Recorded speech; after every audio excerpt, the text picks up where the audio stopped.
Welcome class to another edition of Bible knowledge. So we're still dealing with Luke. So the previous part we're talking about the temptations of Jesus, which is Luke 4 verse 1 to 13. Then we have Jesus in Nazareth synagogue, which is Luke 4 verse 14 to 30. So be there. One, we have to understand the functions of the synagogue according to the Jewish society. One, synagogue imagwiritsidwa ntchito, it was used for prayer. Synagogue ali ngati kachisi, whereby ku Israel kunali temple umene inali chalichi chimene anamanga Solomon chija ku Yerusalemu. Ndi m'madera mwina makhala ma synagogue, ma churches ting'ono. So the first function of a synagogue was used for prayer. 2, it was used to teach young people scriptures.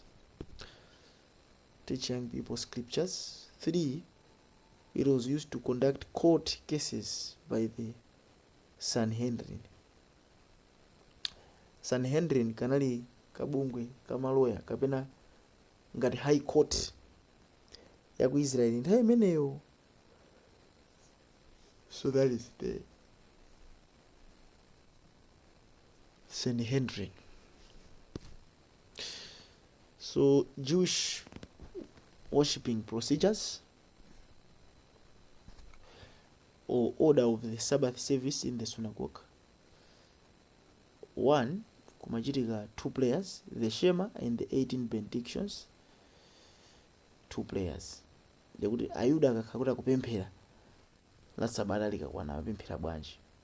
1, they offered 2 prayers and the Shema. 2 prayers, that's the Shema, I can say, and the 18 benedictions. So what are benedictions? Benedictions ni mapemphero amene makhoti mukupemphera mukulapa machimo anu. Those are benedictions. 2 readings, reading from the prophets and from the Torah. Amawerenga nkhani za maprofeti achina Isaiah ndi zina zotero, komanso amawerenga mu Torah. Mu Torah timakuyang'ana kwambiri za Pentateuch, imene ndi Genesis kuthera pa Deuteronomy, that is Torah. Comment, it was based on the readings explaining the scriptures. It means munthu akawerenga zinthu zija pamekidwa sondemanga kapena kufotokozera bwino, then blessing, the priest blessed people and then dispersed them.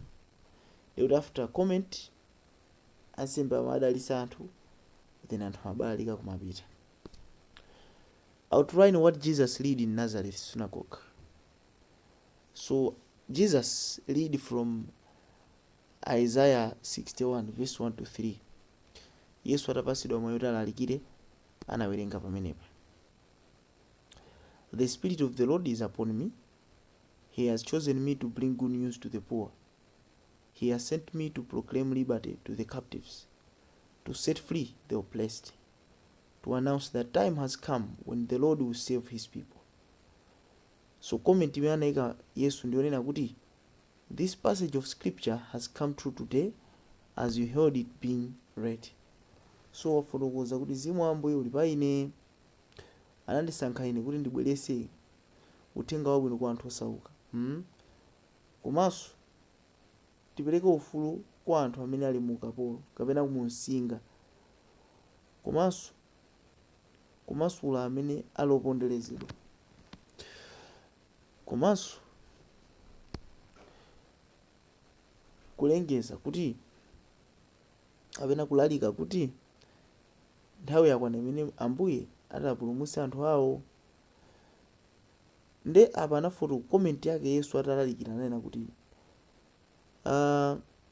lero mawu amenewa akunikonena kuti ndioonadi pamene akuwerengedwa lero. Tanthauza kuti uthenga ukunenedwa apawo unalokhuza Yesu ndakwatsimikiza kuti lero zonse zikunenedwa apa, munthu akunenedwa apa ndi ineyo ndamene ndikuwerenga kunoni.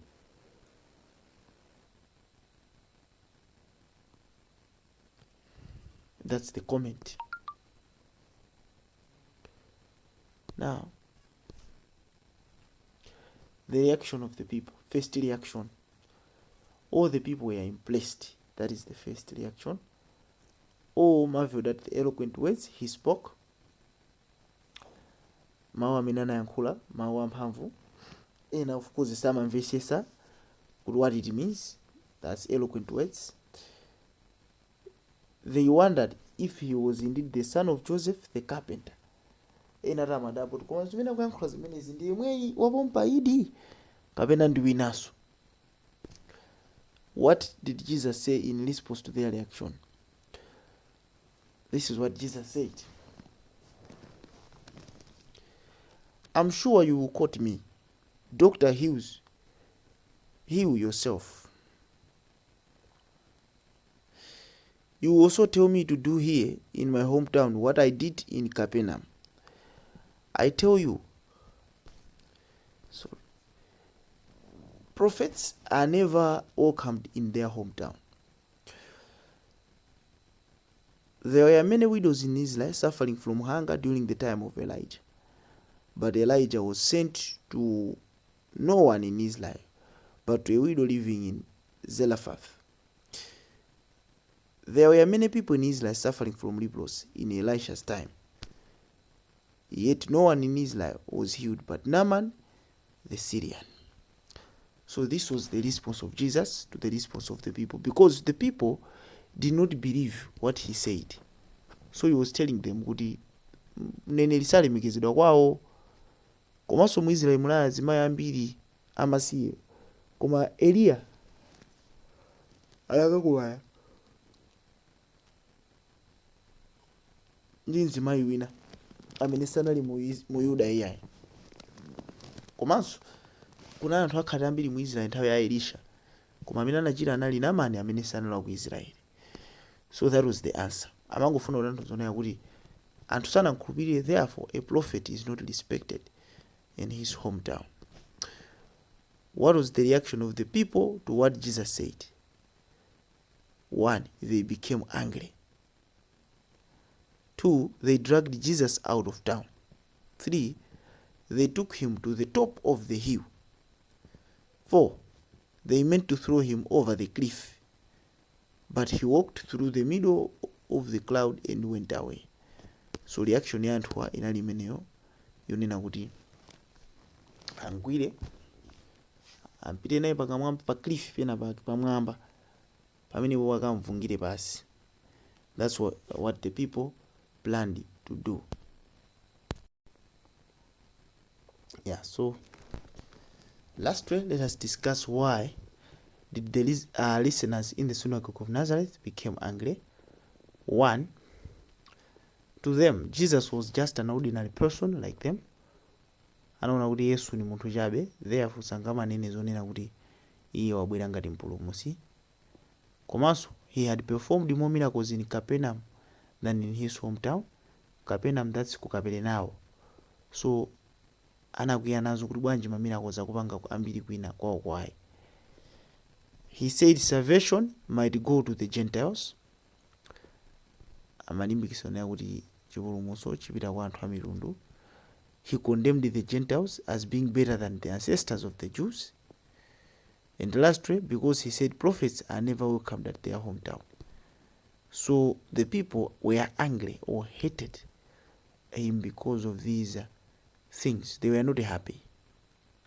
They were not happy. So that is about Jesus in Nazareth, which is the second part of Luke. Thank you for being there. You've been with me, Tsadama. Thank you very much.